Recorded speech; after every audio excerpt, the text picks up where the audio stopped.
अगं सुनबाई, कुठे जाण्याची तयारी सुरू आहे? बिस्किट, कुरकुरे, चॉकलेट कशासाठी पॅकिंग करत आहेस? सासू राधाताई तोंड वाकडे करून आपल्या सुनेला मीनाला बोलत होत्या. आई, मी माझ्या मामाच्या मुलाच्या लग्नासाठी साताऱ्याला चालली आहे. त्यामुळे लेकरांसाठी खाण्यासाठी बिस्किट, कुरकुरे घेत आहे. तू आधी का नाही सांगितलं? तुला गरजेचं वाटलं नाही का मला सांगायचं? आई, मी तुम्हाला सांगणारच होती, पण म्हणलं थोडी आधी तयारी करावी आणि मग नंतर तुम्हाला सांगावं. हे बरे, तुझं सगळं सामान बांधून झाल्यावर सासूला सांगायचं. तुझ्या जीवाला बरं पडतं. आम्ही असं कधी कुणाला न सांगता जायची तयारी सुद्धा करत नाही आणि आम्ही कुठे सुद्धा गेलो नाही. बाबा, तू तर सगळी तयारी करून झाल्यावर मी विचारल्यावर मला सांगते की मी लग्नाला चालली आहे. सुनबाई, तुला हे पटतं का? आई, तुम्ही विनाकारण गैरसमज करू नका. खरं तर हे जाण्याचं प्लॅनिंग अचानकच ठरलं आहे. मला आधीच माहित असतं तर मी तुम्हाला जरूर सांगितलं असतं. 2 तासाने माझा भाऊ येणार आहे आणि मी त्याच्यासोबत जाणार आहे. त्यामुळे म्हणलं आधी पॅकिंग करावी आणि नंतर सांगावे. आई, तुम्ही कुठे नाही जाऊ शकला म्हणून काय तुम्हाला पण वाटतं का? तुमची मोठी सून पण कुठे जाऊ नये? तुमची छोटी सून पण आता फिरून आली आहे की गोव्याला, आणि ती तर ड्रेस घालून घरात फिरत असते. तेव्हा तुम्ही तिला काही नाही बोलत आणि कधी पण कौतुक करायचं म्हणल्यावर तिचंच करता. फिरायला जाताना तिला बरं म्हणलं नाही की मी सुद्धा कुठे जात नाही, तू सुद्धा कुठे जायचं नाही. तुमची मुलगी पण ह्या सुट्टीत फिरून आली आहे. तुम्ही तिला सुद्धा म्हणाला नाही की तू का गेलीस? मी कधीच फिरायला गेली नाही. मग मी कुठे जायचं नाही का? मग माझ्यासोबतच असा दुजापणा का करता? सगळा राग तुमच्या मोठ्या सुनावरच का? आणि घरातल्या रूढी परंपरा सगळ्या माझ्यावरच का लावल्या आहेत? मी ड्रेस घातलेलं तुम्हाला आवडत नाही आणि तोच ड्रेस लहान सुनेने घातला तर चालतं का? असं बोलून मोठी सून मीनल तेथून निघून गेली.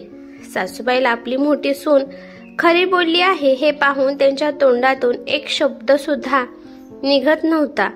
त्या एका जागेवर शांत उभा होत्या.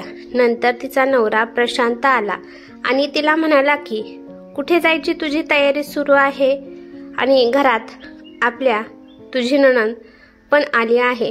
तू हे कपडे हे सगळे का पॅक करून ठेवलं आहे?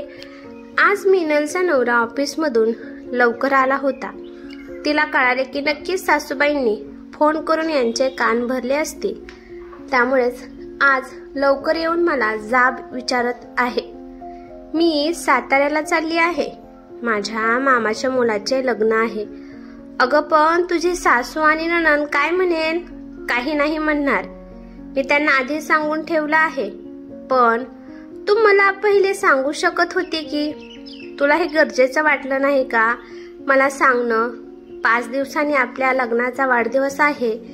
दीदी म्हणत होती की आपण इथं घरातच आपल्या लग्नाचा वाढदिवस साजरा करू. मग तू कशी जाऊ शकते? मला तुझ्याकडून ही अपेक्षा नव्हती. तुम्हाला सांगून काय फायदा होणार होता माझा? तुम्ही कधी तेव्हा माझी पर्वा करता? तुम्ही अजून कोणती तरी माझी गोष्ट पूर्ण केली आहे का? मी कधीतरी सुखी राहण्याचा, आनंदात राहण्याचा प्रयत्न करते आणि तुम्हाला ते सुद्धा बघवत नाही. आपल्या लग्नाला 10 वर्ष झाले आहेत. या 10 वर्षात तुम्ही कधी मनापासून आपल्या लग्नाचा वाढदिवस साजरा केला आहे का? आज कुठून एवढं प्रेम आले आहे आणि मला सांगत आहे की आपण मस्तपैकी आपल्या लग्नाचा वाढदिवस साजरा करू. दरवर्षी लग्नाच्या वाढदिवसाला तुम्ही तुमच्या बहिणीला बोलावता. आपल्या घरातील माणसे एवढे सगळ्यांचं नॉनव्हेज जेवण मला बनवायला सांगता. माझी मदत करायला एक सुद्धा किचनमध्ये येत नाही. आणि ज्याच्या लग्नाचा वाढदिवस आहे तिनेच दिवसभर किचनमध्ये उभं राहून मेहनत घ्यायची आणि बाकीच्यांनी फक्त माझ्यावर हुकूम सोडायचा. मला पण असं वाटत होतं की माझ्या नवऱ्याने दोघांनी जोडीने जाऊन एका हॉटेलमध्ये मस्तपैकी जेवण करून एन्जॉय करावं. पण नाही, हे फक्त माझ्या बुद्धीपुरतच मी विचार करत आहे. माझ्या अपेक्षा तुमच्याकडून कधीच पूर्ण होणार नाहीत. मला आता सहन होत नाही. मला 2-3 दिवस तरी आराम पाहिजे आहे. त्यासाठी मी लग्नाला चालली आहे.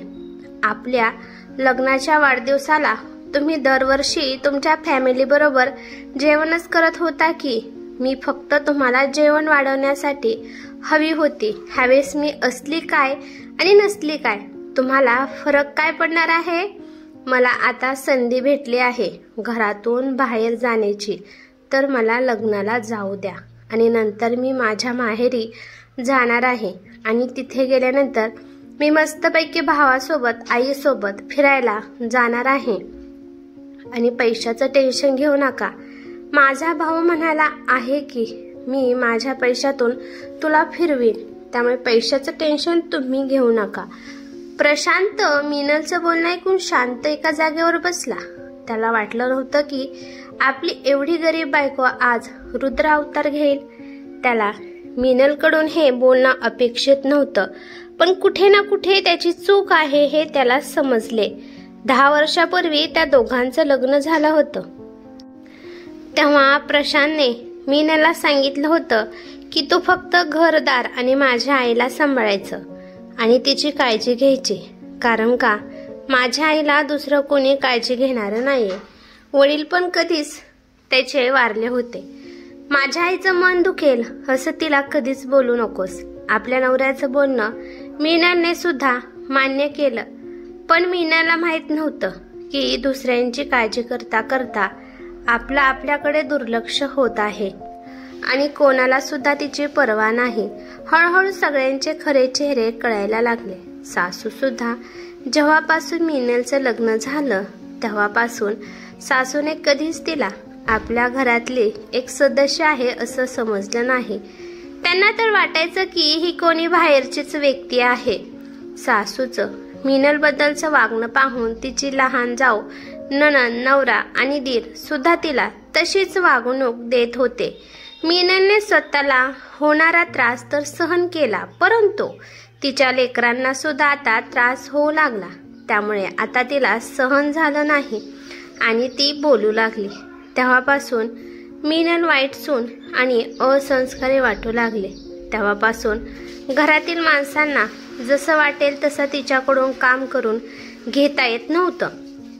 मीनलला योग्य वाटलं तर ती काम करून देत होती, नाहीतर सरळ नाही म्हणून सांगत होती.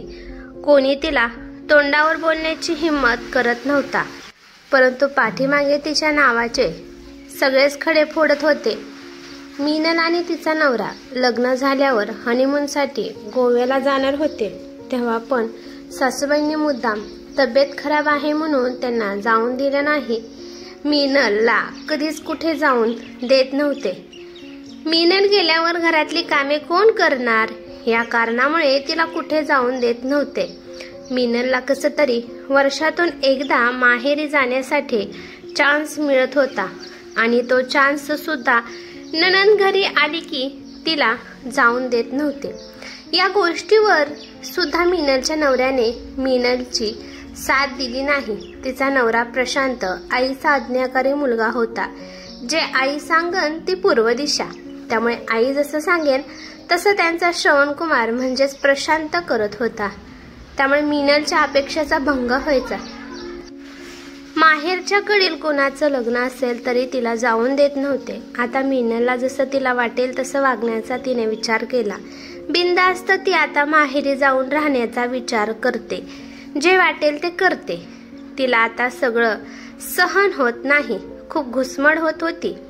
मनातलं वेळेवर बोलून टाकता आलं पाहिजे. साठलेल्या भावनांचं कर्ज फेडायला आयुष्य कमी पडतं. संध्याकाळी तिचा भाऊ आल्यानंतर ती भावासोबत मामाच्या मुलाच्या लग्नाला गेली. मामाचं घर खूप मोठं असतं म्हणून लग्न घरी खूप छान पद्धतीने करतात. मेहंदी, संगीत, हळद, साखरपुडा लग्न खूप छान पद्धतीने साजरे करतात. प्रत्येक फंक्शनचा फोटो मीनल काढत होती. तिची लहान मुलगी आपल्या पप्पाला आईचे आणि तिचे फोटो व्हॉट्सअपला सेंड करत होती. तिच्या नवऱ्याला मीनलचे फोटो पाहून विश्वास बसत नव्हता. खूप छान पद्धतीने ड्रेस घातलेले असतात तिने, त्यामुळे ती परीसारखी दिसत असते। मीनलच्या वहिनीने तिच्यासाठी छान ड्रेस आणि मेकअपला लागणारे सामान घेऊन दिले होते। तिने हलकासा मेकअप, काना झुमके, मोकळे सोडलेले केस, त्याच्यामध्ये तिची सुंदरता खूप उठून दिसत होती। मीनलचा मेकअप भावाच्या बायकोने म्हणजेच वहिनीने केला। तिच्यावर एक प्रकारचं तेज आलं होतं आणि ते होतं तिच्या आनंदाचे। तिला तिच्या माहेरच्या माणसात एक प्रकारचा आनंद भेटत होता, ज्या आनंदाची ती खूप दिवसांपासून वाट पाहत होती। प्रशांत विचार करू लागला की किती दिवसापासून, किती वर्षापासून माझी बायको या कोंडवाड्यात अडकून बसली होती। दररोज साडी आणि डोक्यावर पदर घेऊन रोज तिला घरात वावरावं लागायचं। कधी बिचारीने स्वतःच्या आवडीचे कपडे खरेदी करून आणले नाही आणि घातले नाहीत।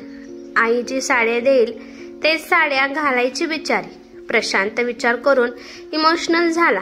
इकडे लग्न झाल्यानंतर मीनल माहेरी गेली। मीनल तिच्या भावाला म्हणाली की दादा, आपण गोव्याला फिरून येऊ, नंतर मला माझ्या सासरी जायचं आहे। हा, जाऊया की आपण, तू तुझी तयारी कर। आणि हो, तुझ्या वहिनीने तो ड्रेस तिथे काढून ठेवला आहे, तो ड्रेस तू घाल।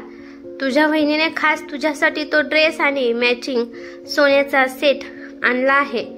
आज तुझ्या लग्नाच्या वाढदिवसाच्या दिवशी तो ड्रेस तू घाल। आमच्या दोघांकडून तुझ्यासाठी छोटंसं गिफ्ट म्हणून समज। दादा, तुम्ही आधीच माझ्यासाठी खूप काही केलं आहे, हे करायची गरज नव्हती। आता हे कपडे आणि सेट कशाला? अगं, मी माझ्या बहिणीसाठी माझा जीव सुद्धा द्यायला तयार आहे। दादा, असं कधी म्हणू नकोस, माझं आयुष्य तुला लाभो। बस झालं वेडाबाई आता, काय तू आम्हाला रडवणार आहेस का? जा लवकर तयार हो। असं म्हणल्यावर दोघं भाऊ बहीण हसायला लागले। थोड्या वेळानंतर मीनल मस्तपैकी तयार होऊन हॉलमध्ये आली। मीनलने पाहिलं, टेबलवर मस्तपैकी हार्ट शेपचा केक ठेवला होता। हॉलचं पण छानपैकी डेकोरेशन केलं होतं। मीनलला काही समजत नव्हतं की हे काय चाललं आहे। मीनल हॉलमध्ये आल्यावर सगळे हॅपी अॅनिव्हर्सरी म्हणून तिला ओरडले।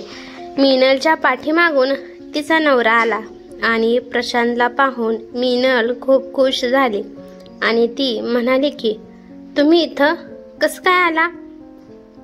आज आपल्याच लग्नाचा वाढदिवस आहे म्हणल्यावर मी इथं असणार नाही तर मग कुठे असणार? दादा आणि वहिनीने पुढे येऊन त्या दोघांना केक कापण्यासाठी सांगितले। नंतर सगळ्यांनी मिळून केक खाल्ला आणि प्रशांत म्हणाला की आपण आता मस्तपैकी 2 दिवस फिरायला जाऊ।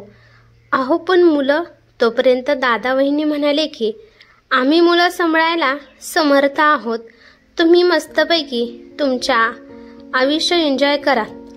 त्या दिवशी प्रशांत मीनलला घेऊन 5 स्टार हॉटेलमध्ये कॅन्डल लाईट डिनर करण्यासाठी घेऊन गेला। मीनलला खूप आनंद झाला आणि नंतर दोघे मस्तपैकी गोव्याला फिरायला गेले। त्या दिवसापासून मीनलला कोणता त्रास होऊ नये याची काळजी प्रशांत घेत असतो। नवरा बायकोचे नाते म्हणजे ऊन सावलीची पाठशिवणीचा खेळ।